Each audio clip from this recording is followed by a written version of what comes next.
नमस्ते and welcome to round chilli. आज चाहिँ मैले मटन करीको सजिलो रेसिपी लिएर आएको छु। ल यो बनाउन स्टार्ट गरिहालौँ है त। सबैभन्दा पहिला म अदुवा लसुन र थोरै धनियाँ राखेर यसको पेस्ट बनाउँदैछु। 3वटासम्म ठुल्ठुलो प्याज काटेर राख्ने र अब चाहिँ तोरीको तेल मजाले कुकरमा तताउने। तेल तातिसकेपछि अघि काटेर राखेको प्याजलाई राखिदिने।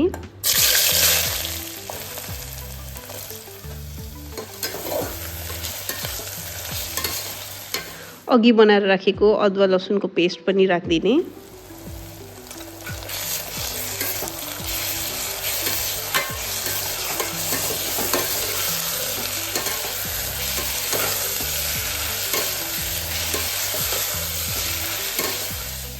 चार 5वटा सुक्खा खोर्सानी राखिदिने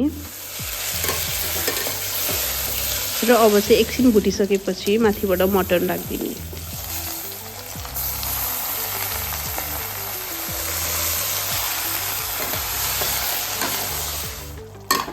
यो रेसिपीमा पानी चाहिँ अलिकति पनि नराख्नु होला। यो प्याज र मासुबाट आफै पानी निस्किहाल्छ।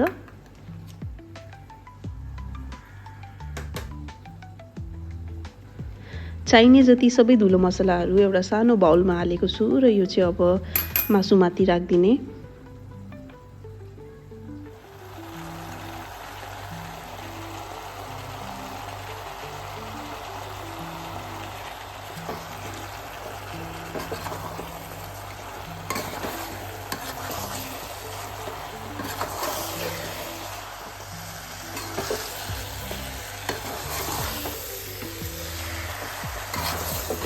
स्वाद अनुसार नुन राखिदिने।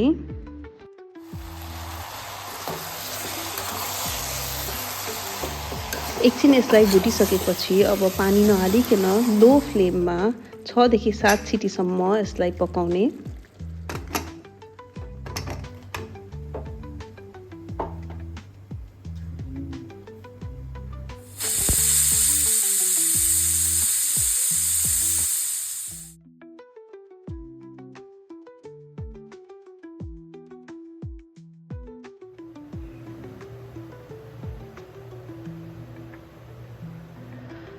सानो आगोमा 7 सिटीसम्म पकाएपछि यो मासु चाहिँ मजाले पाकेको छ।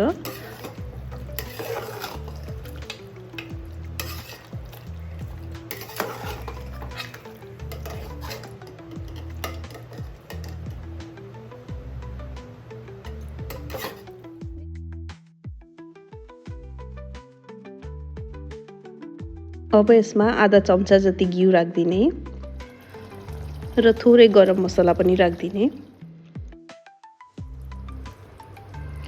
माथिबाट धनियाँ पत्ताले गार्निस गरेको छु र अब चाहिँ यो खानालाई रेडी भइसकेको छ।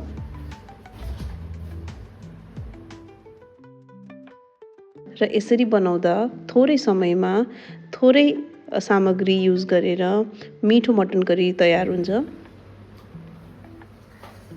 यो मटन करी चाहिँ हजुरहरूले रोटीसँग या भातसँग खाँदा हुन्छ। हजुरहरूलाई आजको भिडियो कस्तो लाग्यो, मन पर्यो भने लाइक, कमेन्ट र सब्स्क्राइब गरिदिनु होला। Thank you. Bye bye.